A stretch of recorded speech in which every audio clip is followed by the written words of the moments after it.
Evet. Tamam. Tamam.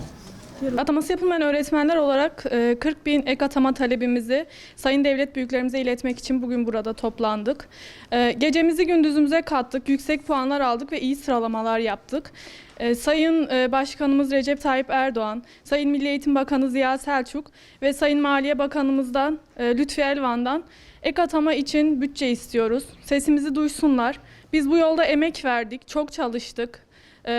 Aylarca dışarı çıkmadık. Masa başında ömür çürüttük neredeyse. Ek atama talep ediyoruz ve onlara güveniyoruz. Bizi mahcup etmeyeceklerdir. Bizi tekrardan masa başına mahkum etmeyeceklerdir. Uzun süredir bekliyoruz atama için. 40.000 beklentileri oluşmuşken 20.000 atama gelmesi ve bunun aylar boyunca bir sürece yayılmış olması nedeniyle sınava da 4-5 ay kaldığı için emeklerimiz, yüksek puanlarımız boşa gitmesin diye ek 40.000 atama talep ediyoruz.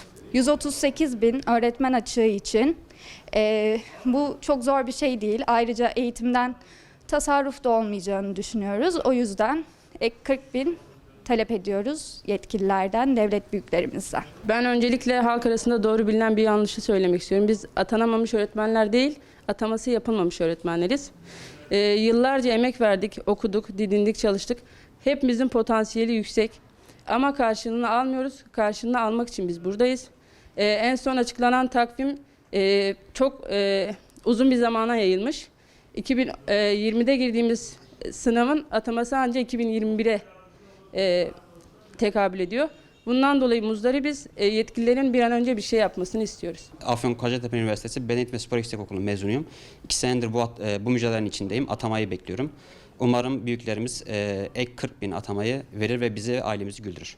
Yani o kadar zorluklar içerisinde aylarca çalışıp ailelerimiz, annemiz, babamız, sevdiklerimiz bizden umutlar bekliyor. Bir sıralamaya girdik, yüksek puanlar aldık ama hala atamayı bekliyoruz. Puanlarımızın çok yükseğinde atama olacak. Yani geçen senelerde 76-75'lerde atanacak arkadaşlarımız şu an 83-84'lerde atanacak. Yani yapılan sayı çok az. Biz gerçekten yüksek bir atama talep ediyoruz büyüklerimizden. Bu basın açıklamasının ileriye bir umut olacağını düşünüyorum. Umarım ileriki dönemlerde sesimizi duyarlar ve emeklerimizin karşılığını biz de bulmuş oluruz.